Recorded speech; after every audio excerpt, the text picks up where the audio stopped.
Mindset's the number one reason why real estate agents fail. Don't become a serial learner. So many people say that knowledge is power, but the truth is if it stays in your head, it's not that powerful, is it? Oh, dude, I was end of 2019. I was about to quit. No way. Never count commission before it's in your bank account. What is the best way to start to get clients as a new agent is what are you willing to do every single day for the next 6 months? I'll give you one of the easiest examples and reference points as to why new agents fail. Okay. Which is they don't have respect for themselves. 87% of real estate agents fail, and of the ones who don't fail, the majority of them make about $40,000 in commission every single year. But at the end of this video, we're going to be breaking down tactical steps that you need to do in order to overcome the reasons why so many agents fail so that you can be part of the success stories of the ones that make multiple 6, even 7 figures per year, like I've been able to help so many other agents do. So if you're struggling and you don't want to become one of those statistics, make sure you stay tuned for this one because this is going to be tactical and give you the roadmap of how to become the success story instead of the statistic. Welcome back to the RECEO podcast, where we share real, relatable, raw advice on how to actually become the CEO of your own business and how to succeed as a real estate agent. You know, our goal with this is to give for free what people charge thousands of dollars for. And I know, you know, with this topic being about new agents, they don't have thousands of dollars for the most case of being able to investing into coaching, right? People are looking for hope. People are looking for strategy. People are looking for guidance on how to become that success story instead of the case study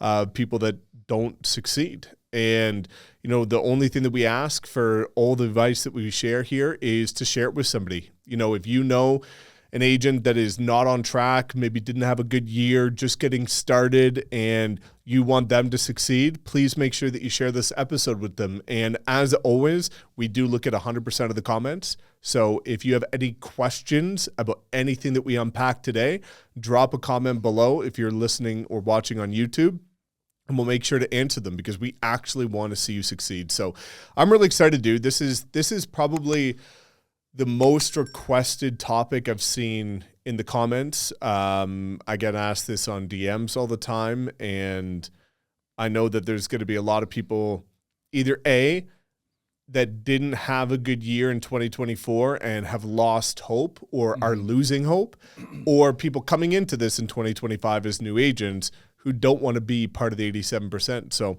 excited to dive in, dude. How you doing? I'm doing great. How are you? Pumped. Excited. That's awesome. Yeah. Been painting around the house, so I'm excited to get out of that and start doing this. Yeah, facts, dude. Yeah, I hate moving and I hate painting.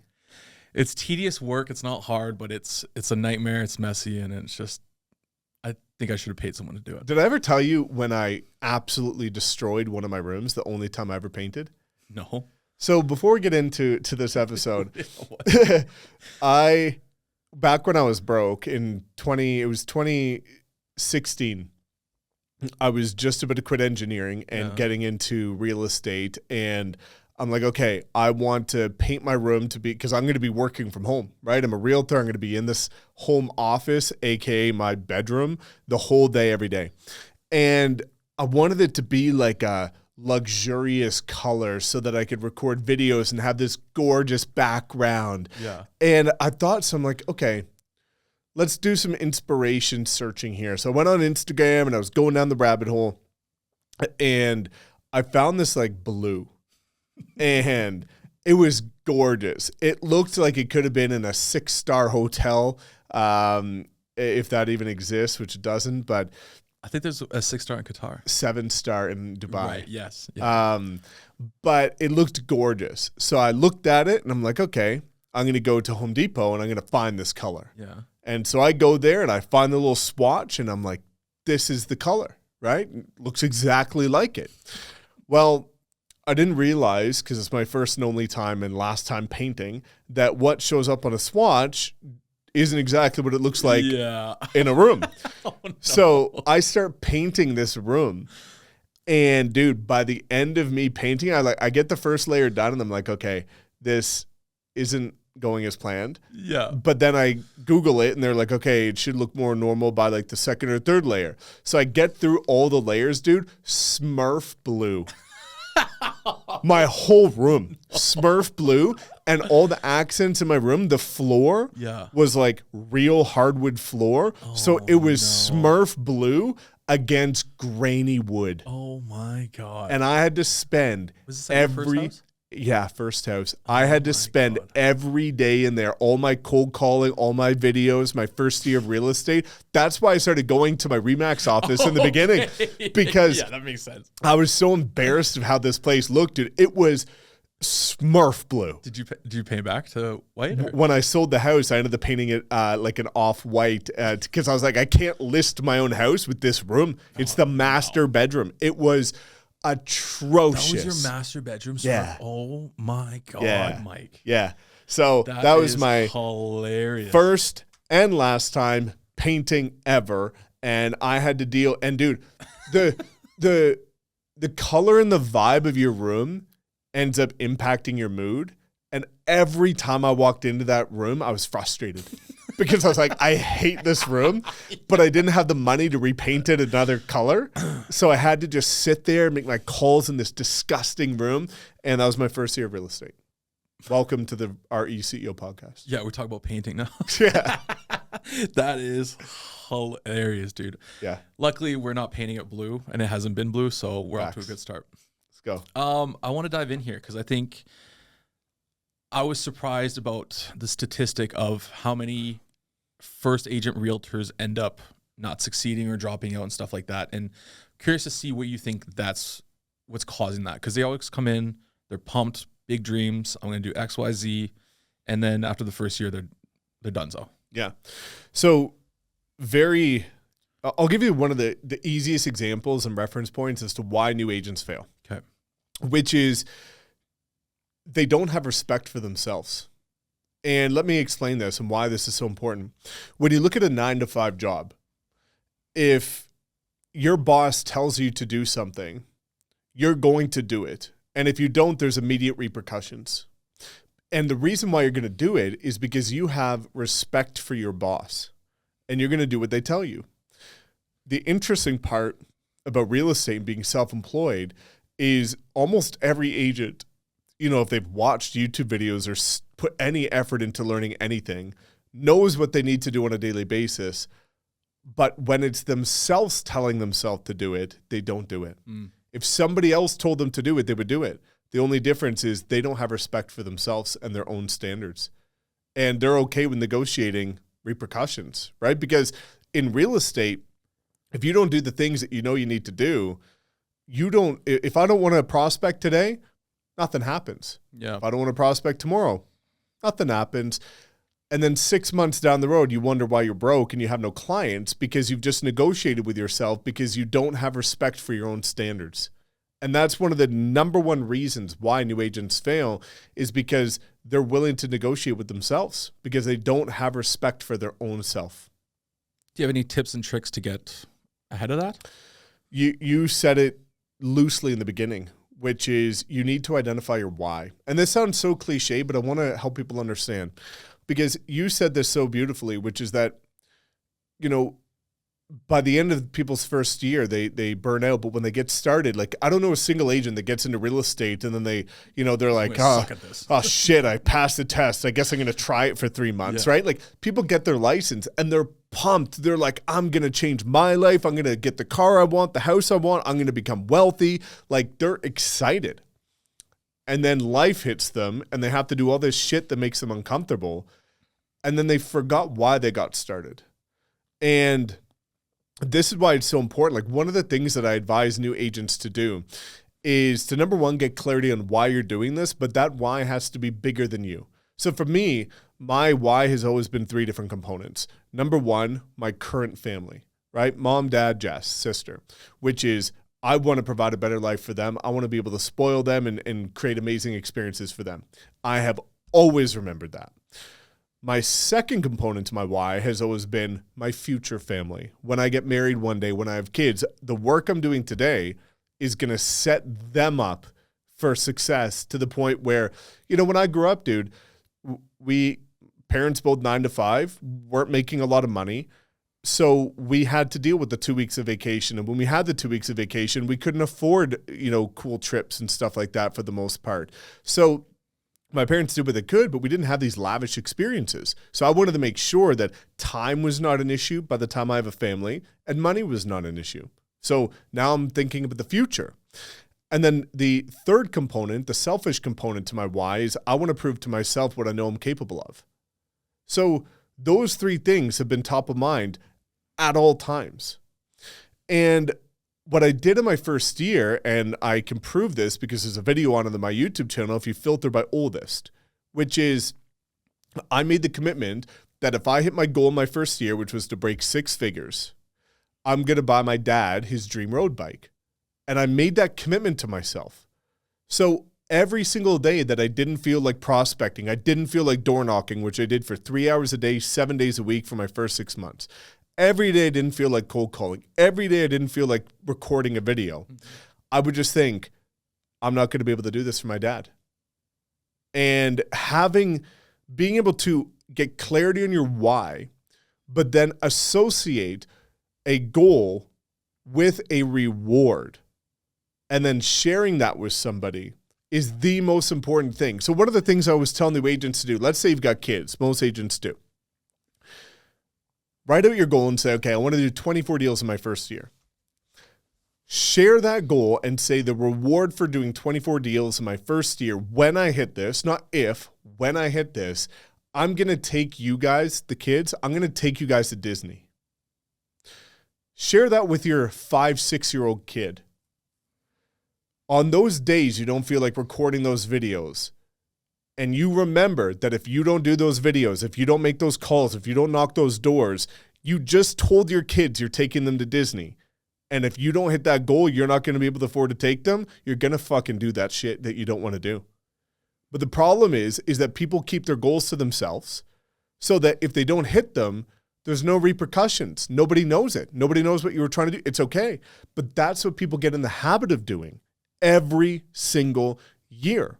Right, which is why, you know this from one of the Atlas calls.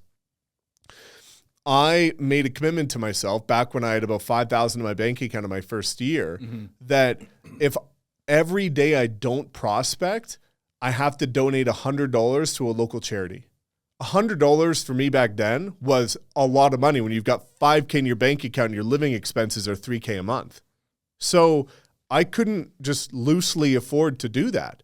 So I ended up having to donate $200 in my first year to a local charity.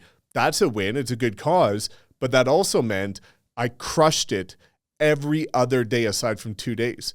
And that allowed me to hit my goal and break 6 figures and go on to, now make multiple 7 figures. But I had to make the repercussions of not doing what I know I had to do immediate, right? That's where agents go wrong, is the repercussions of not doing the things you know you need to do are delayed. You can't feel it. How can we bring that pain to the now? And that's one of the things I encourage for people to do. So identify your why, get clarity on your goal, share that goal with somebody important to you that's associated with your why, right? I shared with my mom that I'm going to get my dad that road bike when I hit my goal. So now I was accountable to my mom. I wanted to make my dad's Christmas dream come true. And now I was on the hook. So now it's go time. And have a reward, right? Like have something to strive for so that you can push for it. But so many people forget why they got started, and they just treat it as a non-negotiable, or they negotiate with themselves because they don't have respect for themselves. Yeah, they need to treat it as a non-negotiable. Yeah. And I think the finding out your why is going to be a echoing theme ongoing in this podcast, because we've already mentioned it a few times already. Yeah. I think it's pretty powerful. 100%. One thing I'm curious about is like delayed gratification. Do you think that plays a role in it too? Because everyone wants success now. Yeah. They can't wait. Everything is now. Yeah. Well, dude, the biggest problem, and ironically, I just recorded a YouTube video about how to be a successful agent in 2025. One of the biggest issues is social media. And this is toxic for new agents. And what I'm referring to here is you go on social media and it looks like every realtor is crushing it. They're driving the least white Mercedes. They're wearing nice suits. They're touring gorgeous properties, and they all look like millionaires. Like they all look like they're crushing 6 figures a year. Dude, with the amount of masterminds that I have and that I run, I've run a $47 a month mastermind in the past. And some of those agents that look like they're big ballers on social media, their credit cards were declining for $47 Canadian a month. So like 50 cents American, Yeah. Like it was ridiculous. And these are all the guys flaunting and boasting on social like they're God's gift to the world, and they're broke. But that's what new agents are comparing themselves to. So comparison on social media and using social media as a reference point of expectations in your first year, expectations are one of the worst things that you could do because you set yourself up for failure, right? Because you're comparing your internal to somebody's external. You're comparing your real life to their fake, polished life that they want to present and treating it as if it's their real life. So that's one of the really toxic things, because you think just because they're doing this, they financially stress themselves to get the car and the suits and stuff like that. You think you need to do it. And then you've got all these people. And I've been a culprit of this, dude. I've messed this up. I put out that I made $100,000 my first year. I did, but not everybody has to. And that's the thing, is you see all these YouTubers talking about how, here's how to make 6 figures in your first year. You can do it. I'll show you how to do it. I've got videos on how to do it. But just because you don't do it doesn't mean it's not cut out for you, right? Because I know some agents that made $40K in their first year and have gone on to make $500,000 years after and have become massive success stories. So it's really important to audit what you're listening to, what you're consuming, and being able to embrace that delayed gratification, saying like, let's say your passion is baking, right? And you're going to open up a baking store, whatever. Bakery, yeah. Fuck. Baking store. You're going to open up a bakery. If that's your life's mission, your life's work, your life's passion, if you don't make 6 figures in your first year, you're not going to give up. You're going to keep going. This is a lifelong journey. But so many people, because of social media, assume that if you don't make 6 figures in your first year as a realtor, you're a failure. Like, that's not the case at all. You need to learn in your first year so that you can go build a thriving business for years to come. And so many people don't understand that, and that is part of the journey. In the first year, it's less about how much you make and more about how much you learn, who you've become during that first year, focusing on habits and standards. But yeah, looking at instant gratification and people being able to get everything at their fingertips, right? With their phones and the internet and AI now and everything, it's wild, and it's conditioned people to want to see the fruit of their labor like immediately. And that's where people start to focus on the outcome versus the process. So with new agents, they're always looking at that typical industry standard 24 deals, 2 deals a month. That's what they want to do in their first year. And they get so fixated on the outcome, the goal of the 24 deals, that they lose sight of the process and just showing up and trying to win each day. And if you just win each day, that compounds to lead to the goal, the outcome that you're looking for, instead of just hoping that it's going to fall out of thin air, right? But that's where you and I see this a lot, especially with all the people we coach on YouTube, is people are like, I'm going to try it for 3 months. If I don't get a client in 3 months, it's not for me. I mean, you're not going to get one. Dude. So every single person I've seen make ridiculous money in their first year, like Suman, 1.2 million US in his first year. Wild money, right? Gone on to make 5 million in his first 3.5 years. Still crushing. Stupid money, right? When I sat down with him, he just said, I'm going to follow, you tell me what the process is, I'm going to follow it. I don't care when I get a client. I know that if I do the right thing, I will get a client. It's not a matter of if, it's a matter of when. So I'm just going to put my head down and do what you tell me works. And he did that. And look what happened. Same with Noah with TikTok. Same with everybody I've featured on my YouTube channel, is they don't say, when will I get a client? If you ask me, when will I get a client from whatever activity that you're learning, I know you're guaranteed to fail because you're immediately going in, comparing yourself to somebody else's journey. Comparison is the thief of joy. You're immediately going in with an instant gratification mindset of it has to happen within this time frame. Yep. That's the number one question that if you ask that, I know you're going to fail in real estate. That's interesting. I just want to unpack. I have a question on one thing that you said. Yeah. Because I think it's also important to have an idol and a mentor in something new. I guess, how would you go about filtering someone that's not faking it, who's authentic, whose credit card isn't declining for a 47th thing, and like actually following someone that's genuine, that's being successful, and that can teach you properly along the way? Yeah, so all you have to do is subscribe to the RECEO podcast. But that's perfect. Dude, you know what I mean, right? Like, yeah. Well, dude, like if I can just like answer that in a very tactical way, like I'll just give people who I recommend them following.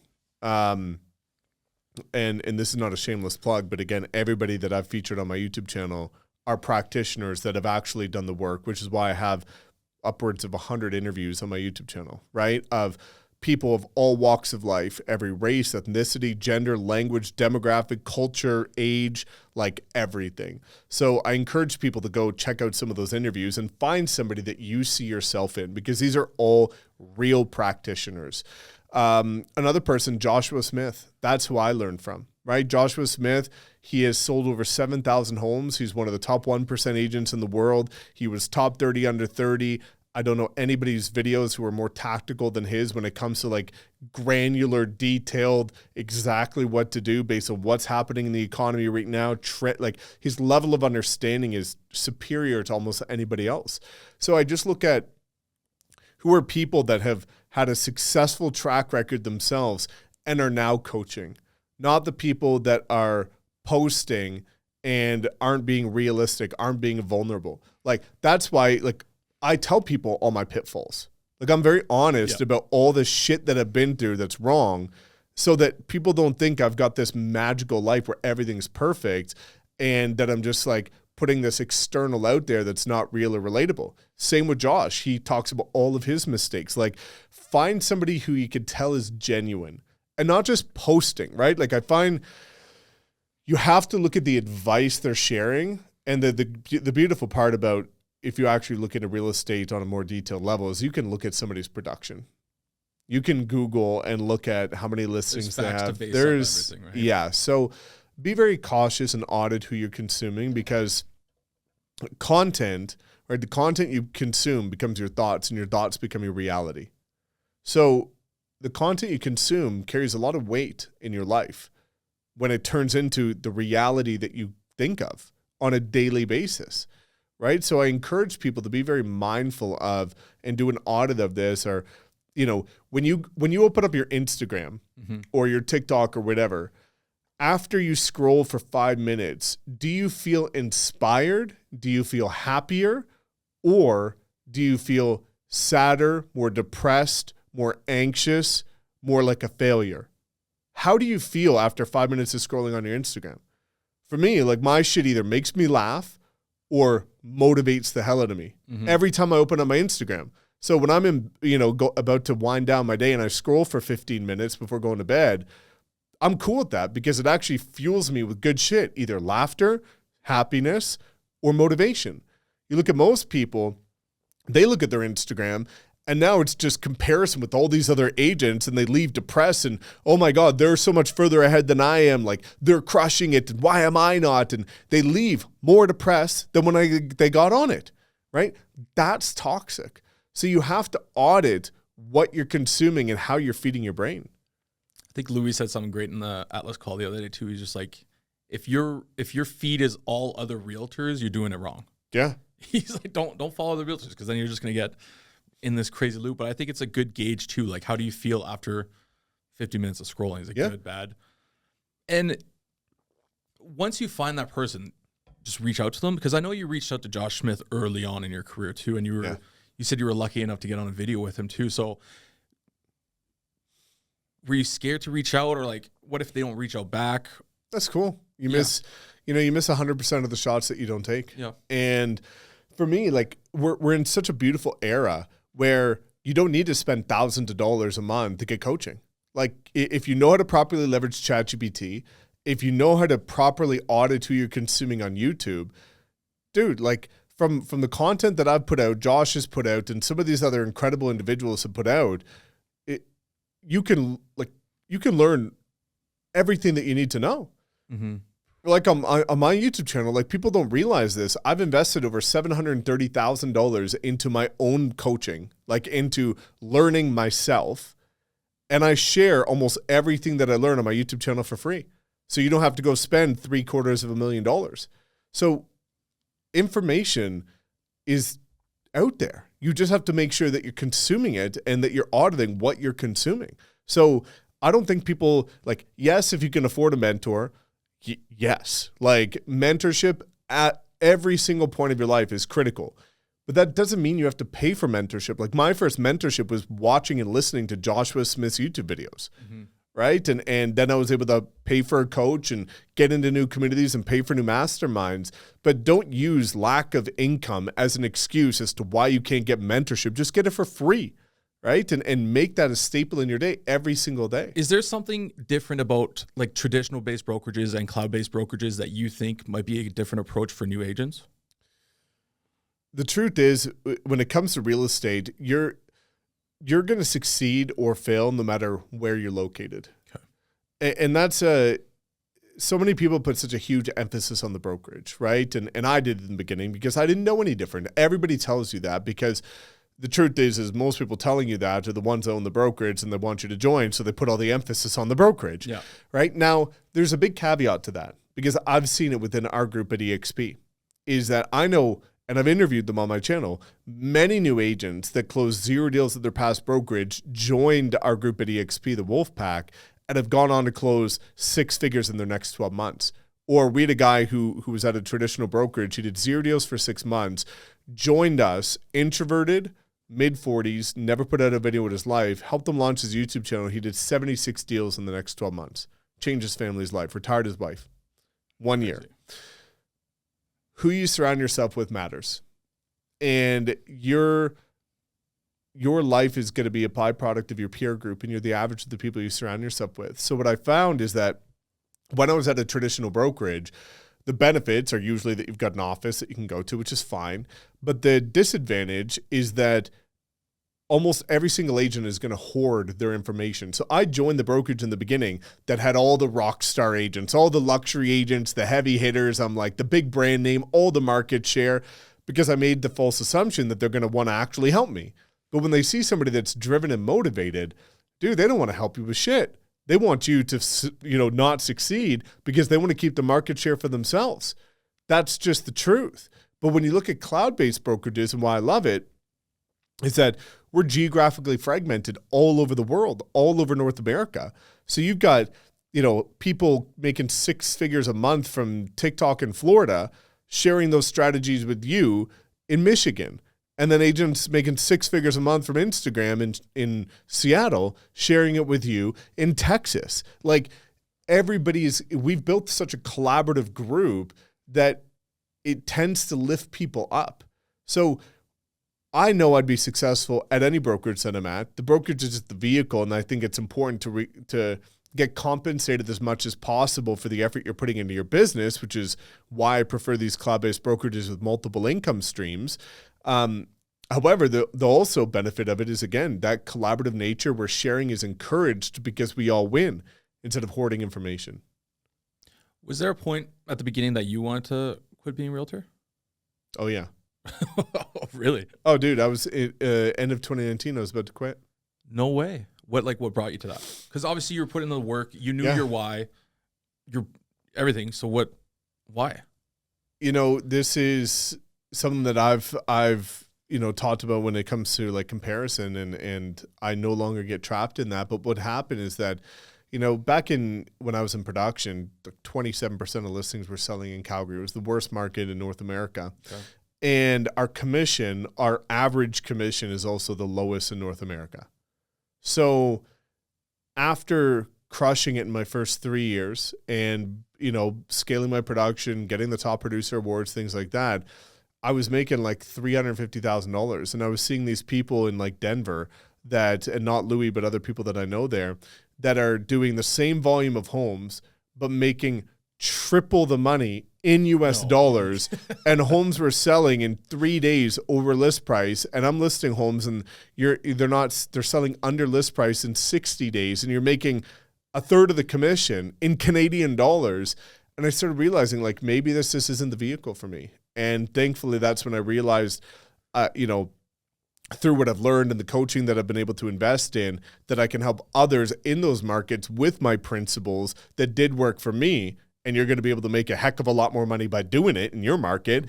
And that's where, I found, EXP is an opportunity to be able to educate people and help them take their business to the next level without being confined to our, terrible commission structure that we were dealing with here. Are we really the lowest in North America? Dude, I got to be careful about how I say this because there's no industry standard commission. Right. But on average, okay, the general consensus in Alberta is 7% on the first 100,000, 3% on the remaining balance of the sale price, split between the buyer's agent and seller's agent. Okay. That equals $3,500 on the first 100,000, which becomes negligent, 1.5% on the remaining balance of the sale price. So you've got 1.5%. God. If you look in the States, the general consensus is about 5 on average, or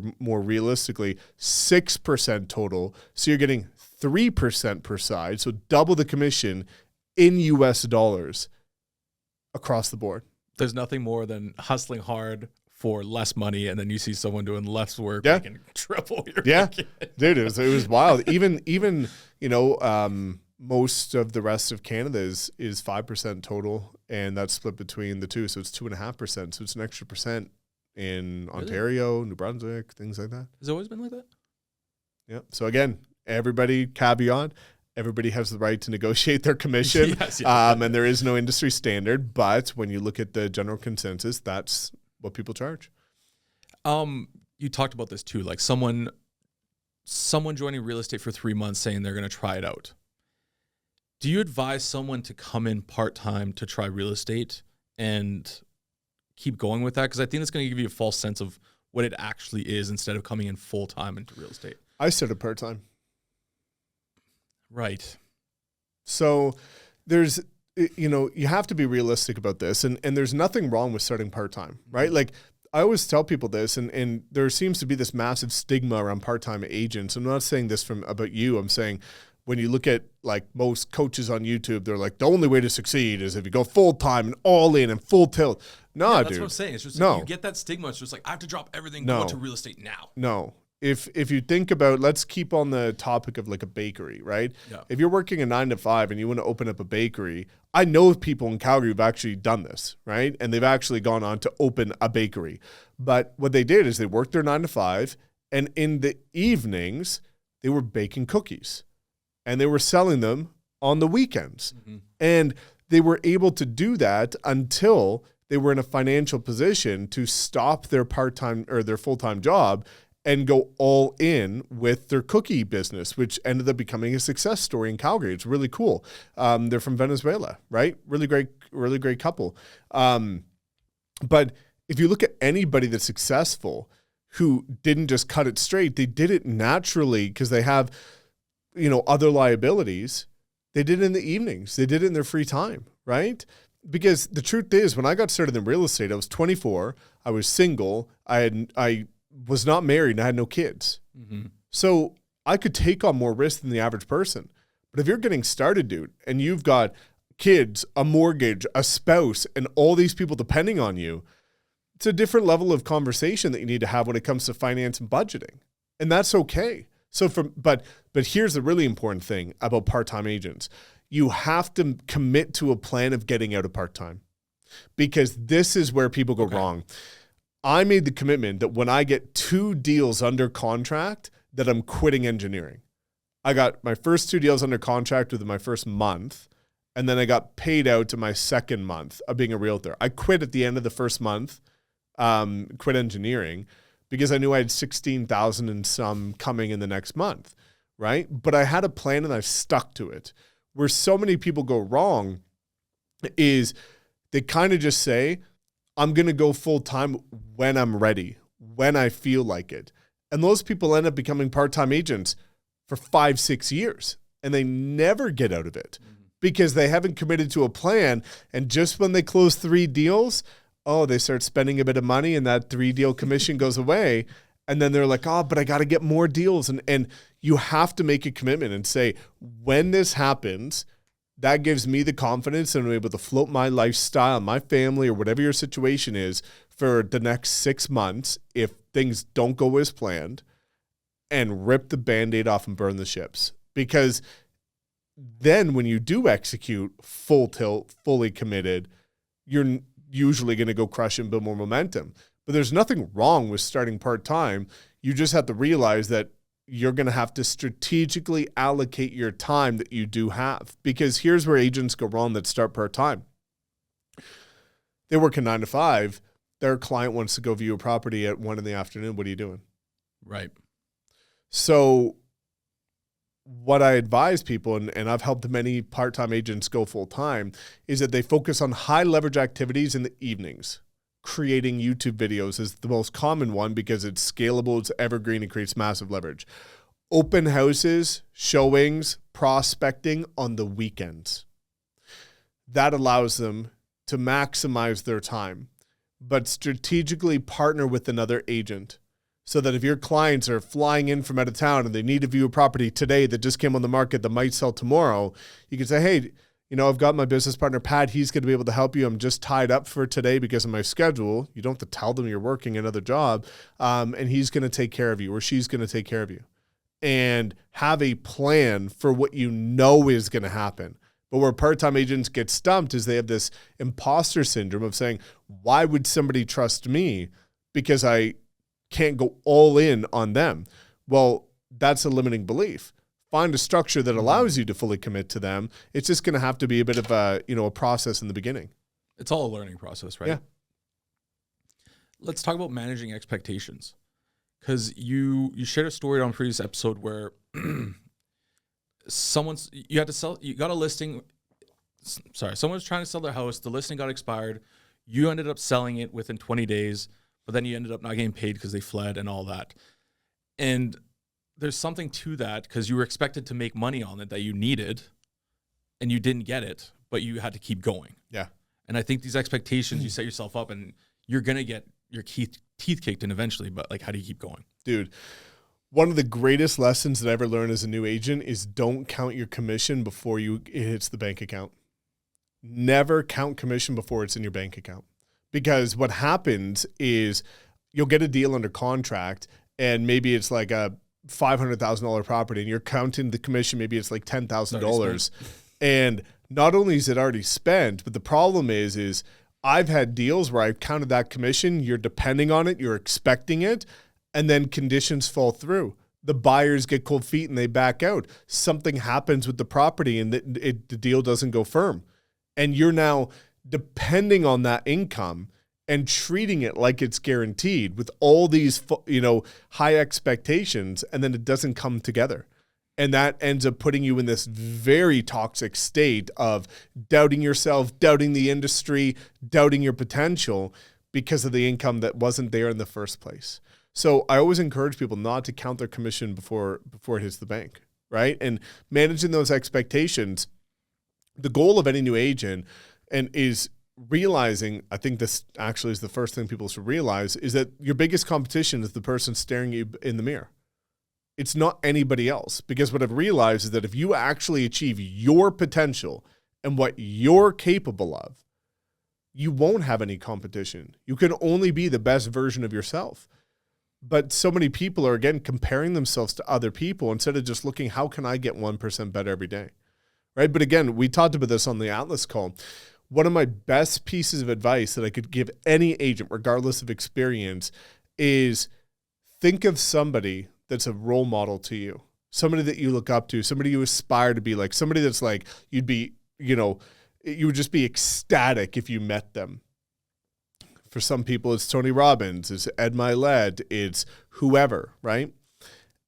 And execute every single day as if they're sitting beside you looking over your shoulder.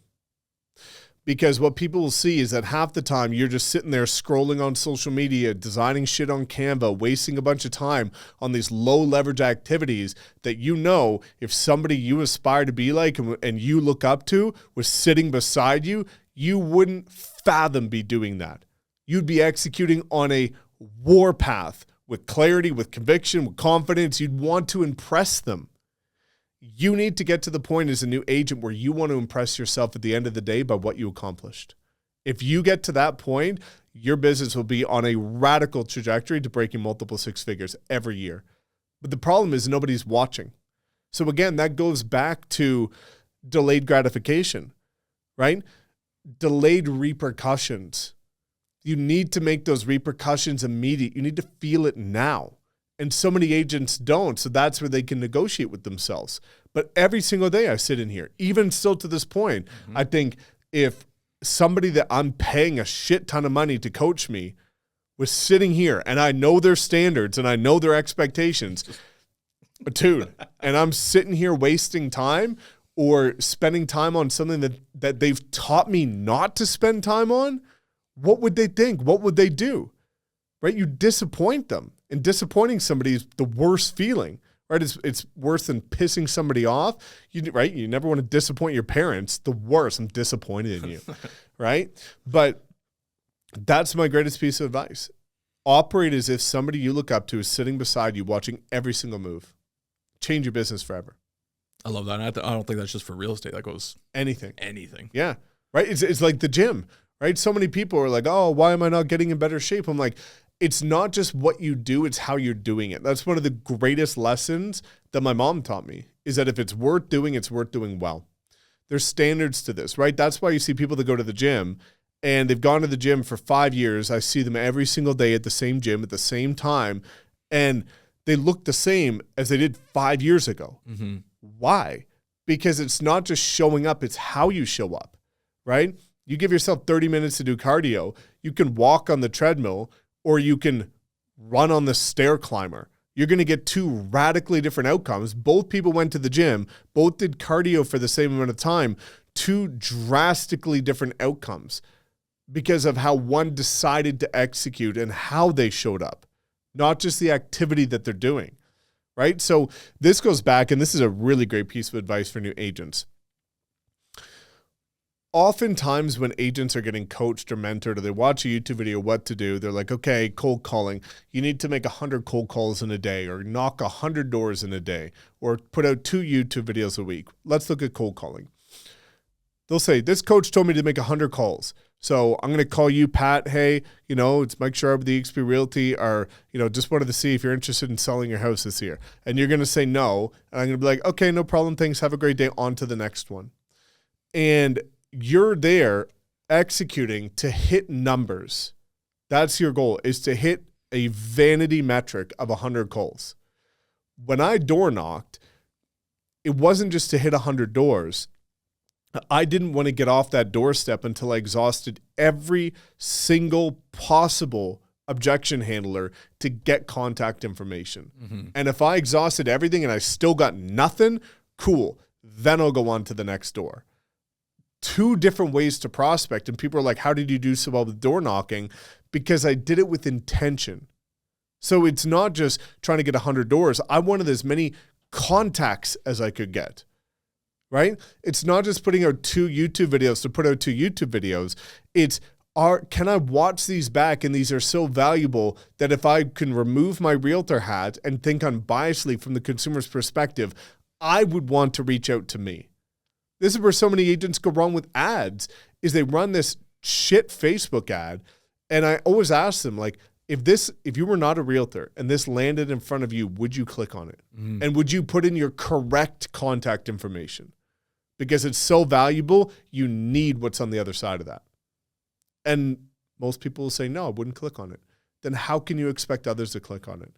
How can you expect others to, answer the door? How can you expect others to watch your YouTube videos if you wouldn't do it yourself? So you need to think unbiasedly and audit yourself. how am I showing up every single day? It's not just what you do, it's how you do it. Imagine having Arnold Schwarzenegger at the gym watching you lift. Like you're paying him to coach and then you're just like, yeah. Again, it's people negotiate with themselves because nobody's looking. Exactly. So when you can start to train yourself in that way of imagining somebody that is the best in that craft being there, honing over you, you'll work a little bit harder. You'll show up differently, right? And winners get to the point where they don't even need to create that fantasy in their mind. They just do it because they want to prove to themselves what they're capable of. Do you think door knocking is still like the best way to start? Or what, yeah. Here's a better question. What is the best way to start? Yeah, I think that's where I'm going to go. And the truth is, there is no answer. The answer people need when looking at what is the best way to start to get clients as a new agent is what are you willing to do every single day for the next 6 months? Because here's the thing, like if we look at Barry Cessna, who I've interviewed on my YouTube channel, he's the introvert that did $101,000 in commission in 1 month as an introverted agent with less than 200 subscribers. Awesome. His past broker before he joined me at EXP told him to cold call and door knock. He's introverted. He's terrified of that, but he had to pick a different poison. So think about that. You're introverted. You're petrified of door knocking and cold calling, but you're terrified of the camera. Like you have to pick something. That's where new agents go wrong is they're like, I'm not willing to do this, but I'm also not willing to do that. And I don't want to do this. And I'm uncomfortable with that. What the fuck are you going to do?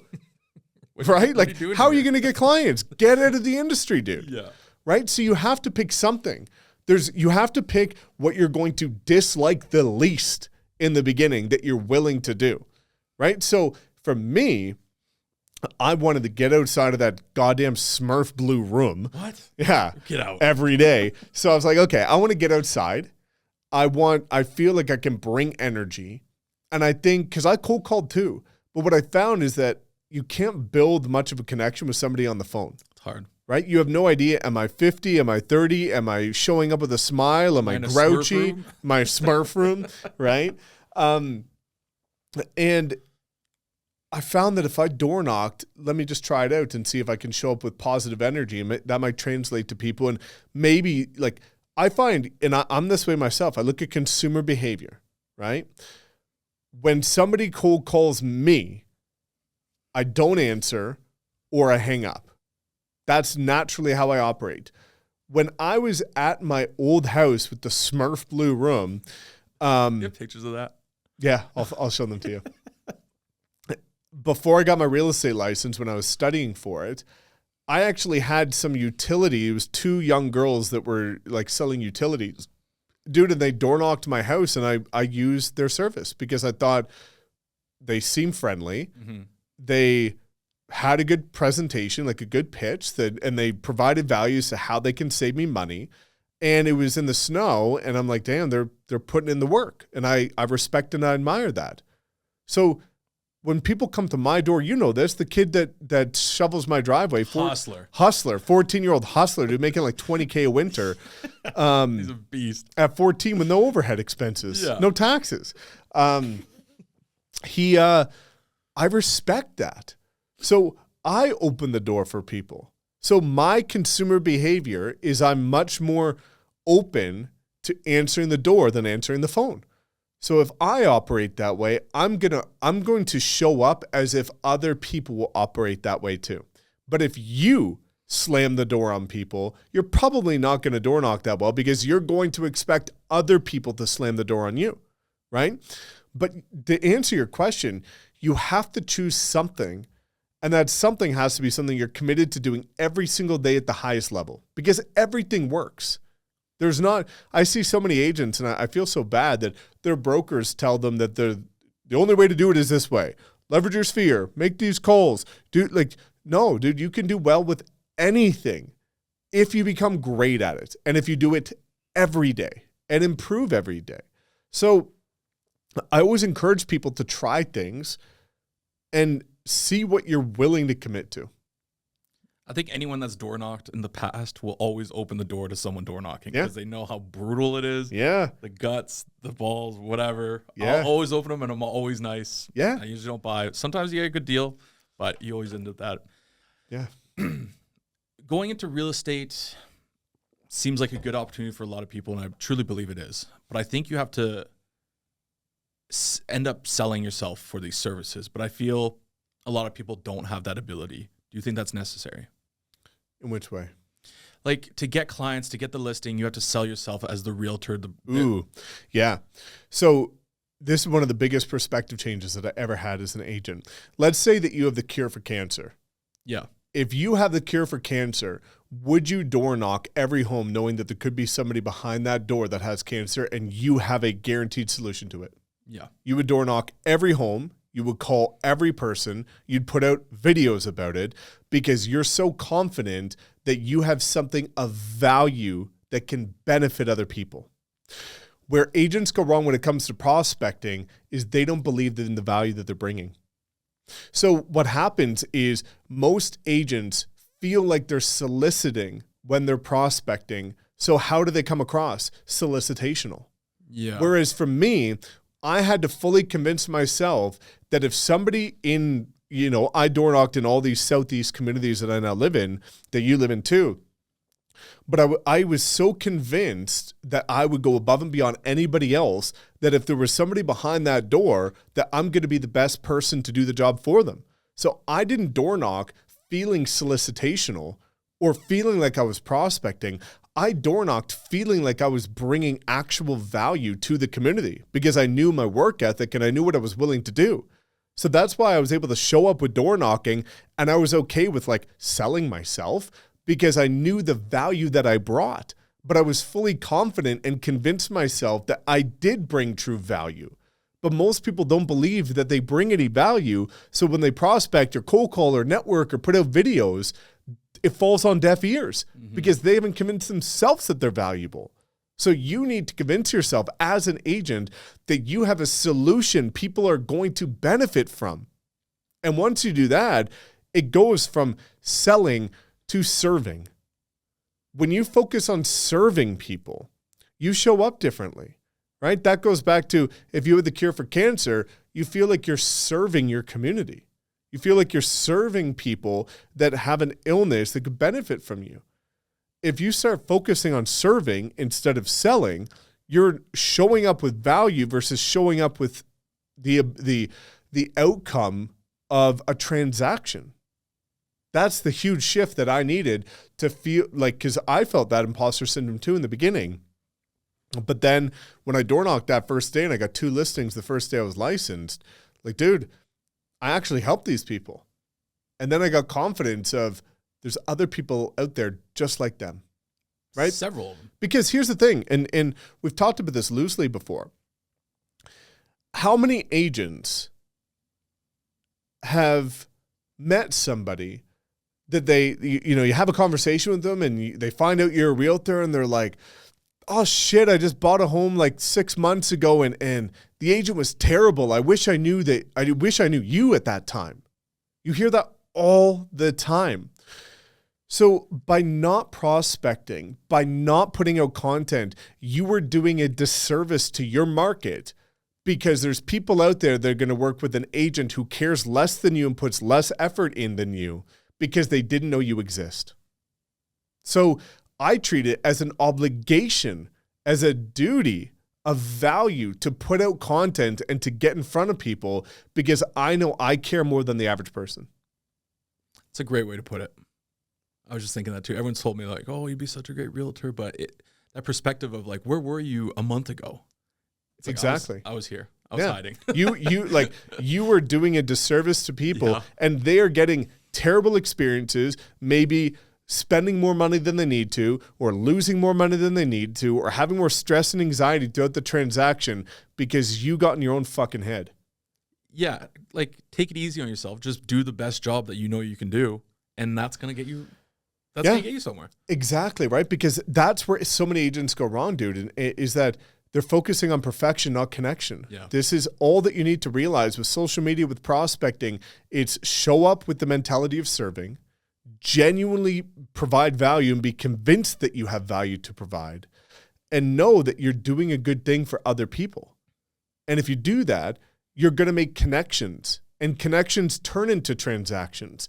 But so many people are focusing on perfection of, well, I need the perfect script. I need the perfect follow-up. I need the perfect video. I need the perfect this. I'm like, dude. I need the perfect client. Yeah, you're missing the whole point. Yeah. So that's where people need to understand is that every time they get in their own head, they're allowing somebody in their market to work with somebody that doesn't care as much as they do. And then they're complaining of like, why didn't anybody work with me? Who knows about you?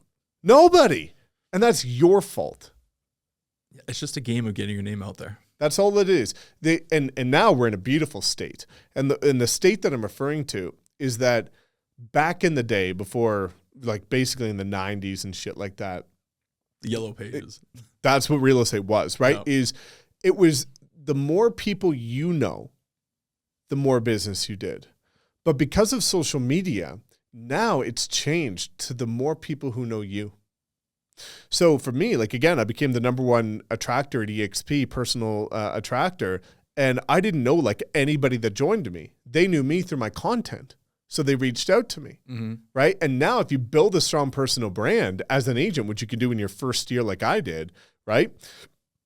You can get a lot of people to know you.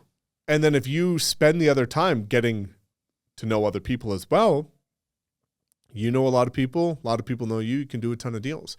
But there's all these people being secret agents that are just like hiding behind the scenes. Dude, the amount of new agents that I meet that are terrified of making a post on their fucking Facebook page announcing to people that they're a realtor because they're ashamed of it is wild to me. Then why do it? Why do it? Yeah. Exactly. Like when you're getting into this, you should be excited, confident, spreading it across the whole Shouting at the mountaintops. Yeah, exactly. Right. So, and that all stems from lack of confidence. And that's a lack of belief that you have value to bring. If you know that you've got value to bring, regardless of your level of experience, you're going to be able to do deals. Well, I know that whoever's listening needs to share this as someone starting real estate because you kind of went off today. Yeah. In the best way. And I think you provided value a lot. Well, that's what we want, dude, is like, it breaks my heart that the stat is 87% of people fail because That's a crazy stat. It doesn't have to be that way. And the truth is that, and you know, this is what Tony's really big on, is that it's 80% psychology, 20% mechanics. And most new agents only focus on the 20%. Mechanics basically means the things you're actually doing, which is how can I learn this strategy, this tip, this tutorial, this trick, whatever. They're only focusing on that. And usually they're trying to find one of those that is a shortcut or a bypass to get to success quicker, which, by the way, from somebody that's trained over 6,600 agents, doesn't fucking exist. So I'll just put that out there. But they alleviate, and they don't even think about the 80%, right? Mindset's the number one reason why real estate agents fail. And if they just were surrounding themselves with people that can help them think differently, many of those 87% could have thrived and could have survived. But they didn't because they thought all that matters is the mechanics. I can't do the mechanics. I don't have the right strategies. It's not for me. They just needed to be shown a different way. So I think number one advice today would be find out your why and consume the content that's going to make you better. And actually implement it, because I think that's a really good final talking point. Don't become a serial learner. So many people say that knowledge is power, but the truth is if it stays in your fucking head, it's not that powerful, is it? Right? Like, I know a lot of people that go to every seminar, every webinar, they're talking to me and they're like, did you see this YouTube video or do you see what that person said? And all, like, no, dude, I didn't. Right? So they're learning everything, but they don't do anything about it. And that's where there's a difference between understanding and knowing. And many people know a lot of things, but they don't understand it, because if you understood it, you'd actually be doing it. And I encourage people, as an agent, once you learn something, apply it immediately. And some people might sit there and be like, well, it doesn't matter right now. Then why do you fucking learn it? You know what I mean? It's like, why are you consuming stuff? This is, dude, the amount of agents that are trying to learn shit of like, I need to learn this for once this happens. That's crazy. Is wild, dude. Like, as a new agent, you need to care about three things: getting clients, servicing clients, nurturing clients. Well, guess what? You have no clients, so you don't need to service them and you don't need to nurture them. Just wake up every day and focus on getting clients. It's not that hard.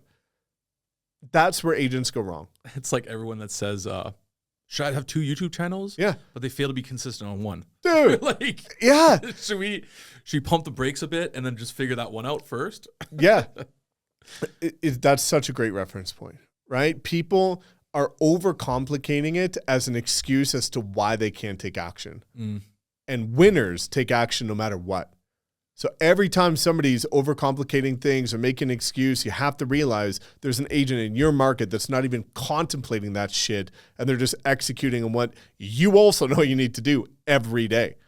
And you wonder why you got started at the same time as this person and they're crushing it and you're not, because they're just showing up doing the right things every day, and you're trying to overcomplicate it, learning a bunch of shit that doesn't even matter right now. Can you mic drop right now? Done. I love this. I love this episode. I think I was super interested on it because I feel that stat can be diminished and we can help. Big time, dude. And that's our mission with this podcast, is we don't want that to be the stat for people. That can be the industry stat. But my goal is to make sure that's not the stat for people that listen to us. Love it. So again, if you have any questions about the journey in real estate, maybe it's your first year, maybe you're just getting started, about to get started, drop a comment. Again, we scratched the surface today on what you actually need to do to thrive. But I think if you do apply what we talked about, you'll be in a far greater position than the majority of the industry. You just have to go do something about it. But again, drop a comment if you have questions about anything that we did cover or anything we didn't cover. And Pat and I are going to be there to respond to every single one of them so that we can make sure you're part of the 13% that crushes. Right? I love it. Yeah. Awesome, dude. Well, guys, again, all that we ask is, like Pat said, please share this with somebody that you know either didn't have a good last 12 months or is considering getting into the industry. We know this can provide value, but we need your help to provide that value by sharing this. And that's all that we asked. Otherwise, make sure you subscribe, show us some love. Let us know if you have questions. We'll see you in the next episode. See you guys. Bye now.